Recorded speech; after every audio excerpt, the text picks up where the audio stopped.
विश्व बैंक की रिपोर्ट ने हिमाचल का सीना और चौड़ा कर दिया है। उपलब्धियों के आईने में हिमाचल की रैंकिंग राष्ट्रीय स्तर पर उछली होकर निकली है।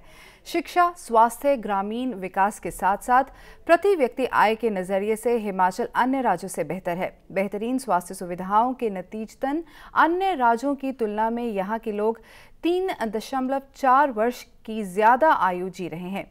बुधवार को सचिवालय में विश्व बैंक की यह रिपोर्ट सामाजिक न्याय एवं अधिकारिता मंत्री डॉक्टर कर्नल धनी राम शांडिल ने बुधवार को जारी की। हाल ही में विश्व बैंक की रिपोर्ट में हिमाचल प्रदेश ने शाबाशी बटोरी है। रिपोर्ट के अनुसार उपलब्धियों के आईने में हिमाचल की रैंकिंग राष्ट्रीय स्तर पर उछली होकर निकली है, जिसमें हिमाचल स्वास्थ्य, शिक्षा, ग्रामीण विकास के साथ साथ प्रति व्यक्ति आय के नजरिए से हिमाचल अन्य राज्यों से बेहतर है। रिपोर्ट का नाम scaling the height social inclusion and sustainable development है। रिपोर्ट में बताया गया है कि हिमाचल प्रदेश ने आर्थिक उन्नति के साथ सामाजिक समावेश का प्रभावी संतुलन किया है। प्रदेश ने चरम गरीबी को कम करने में शानदार प्रगति की है। रिपोर्ट के मुताबिक प्रदेश देश भर में शिक्षा के क्षेत्र में श्रेष्ठ राज्यों में शुमार है। प्रदेश प्रति व्यक्ति आय के मामले में देश भर में दूसरे स्थान पर है। हिमाचल प्रदेश पर्यावरण चेतना की भावना के प्रदर्शन में कई अन्य राज्यों से आगे है।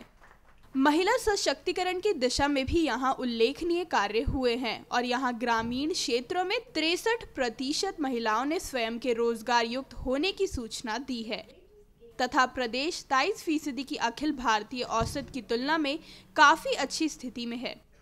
विश्व बैंक के दक्षिण एशिया के प्रोग्राम लीडर जॉन का कहना है कि पोषण शिशु लिंग अनुपात एक चुनौती है। उन्होंने कहा कि इन चुनौतियों को लेकर विश्व बैंक भविष्य में हिमाचल के साथ काम करना चाहता है।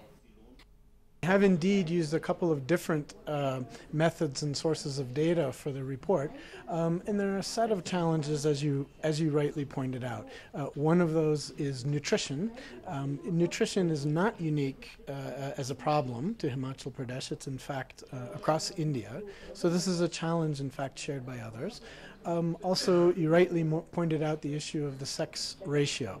This is again a challenge going forward that the state, of course, would need to address. इस अवसर पर अपने संबोधन में डॉक्टर शंडल ने हिमाचल प्रदेश में आर्थिक उन्नति का गरीबी और सामाजिक मुद्दों पर प्रभाव पर व्यापक रिपोर्ट तैयार करने के लिए विश्व बैंक की टीम के प्रयासों की सराहना की। उन्होंने कहा कि प्रदेश गरीबी कम करने में सफल रहा है।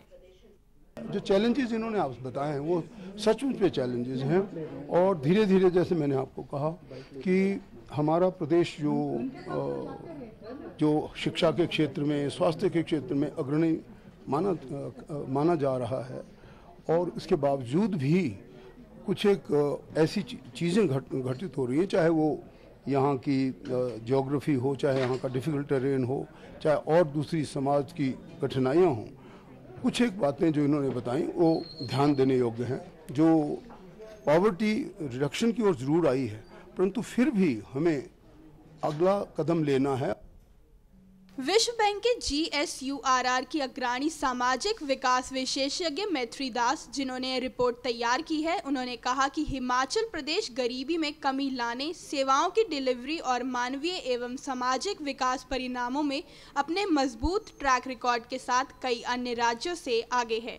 उन्होंने इस अवसर पर रिपोर्ट का विस्तृत प्रस्तुतिकरण किया। We say that social inclusion is the process by which people who are disadvantaged on the basis of some identity have a chance to take part in society. Now, what does that mean? That means that certain groups who are historically left behind. So in India, those groups could be scheduled castes, they could be scheduled tribes, there are women, there are people with disabilities, there are any number of different types of people. What is the way in which they have been included in society? इससे पूर्व प्रधान सचिव वित्त एवं योजना doctor Shrikant Baldi ने मुख्य अतिथि तथा व्यक्तियों का स्वागत किया। वहीं सलाहकार योजना अक्षय सूद ने धन्यवाद प्रस्ताव प्रस्तुत किया। वहीं अतिरिक्त मुख्य सचिव PS धीमान, प्रदेश सरकार के अन्य वरिष्ठ अधिकारी, विश्व बैंक के प्रतिनिधि और विभिन्न गैर सरकारी संगठनों के प्रतिनिधि इस अवसर पर उपस्थित थे। Bureau report, day and night news. खबरों की दुनिया में आइए हमारे साथ, कहीं भी और कभी भी जुड़िए। हम मिलेंगे फेसबुक पर, हम दिखेंगे यूट्यूब पर, हमें फॉलो कीजिए ट्विटर पर। खबरों के साथ बने रहिए रात दिन।